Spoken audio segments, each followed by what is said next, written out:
I'm by trade a professional transportation planner. I've been doing this work for over 20 years. I've lived in Providence for about 18.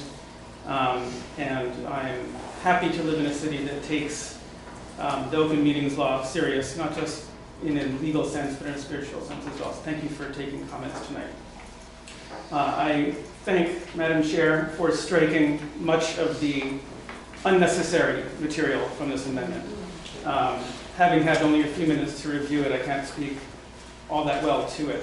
But I would like to say that this country, having spent decades and decades devoting our streets to the automobile, we're talking about a lot of bicycle-oriented infrastructure here.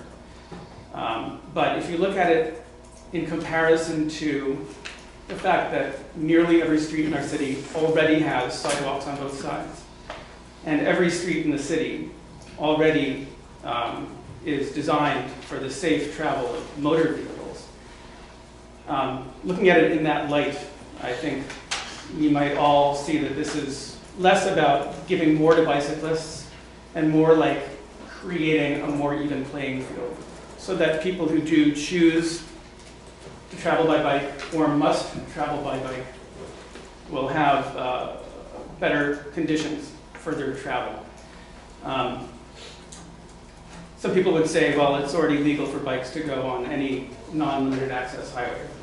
And to that, I think my reply would be, when we build swimming pools, we don't build a pool that's all deep end. It's shallow on one end, so the kids who don't know how to swim can get in the pool. City bicycling infrastructure in this city, with a couple very small exceptions, is all deep end. So for the roughly half of people in our city who aren't comfortable sharing lanes of traffic with motor vehicles, this is their shallow end for them to get in.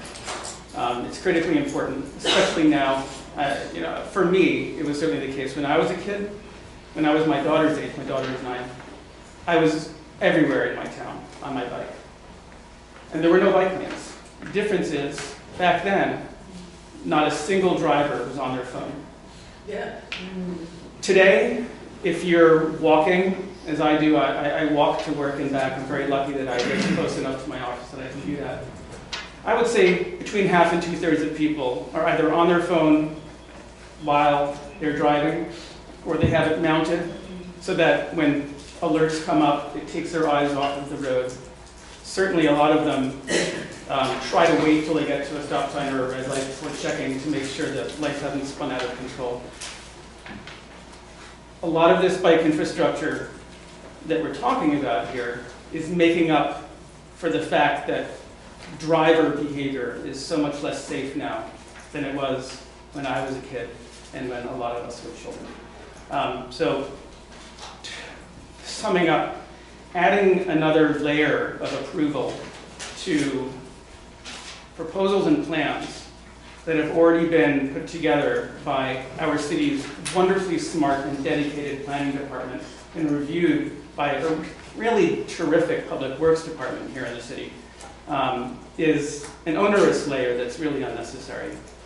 And I ask the Ordinance Committee to turn down this amendment. Thank you very much for your permission. Thank you.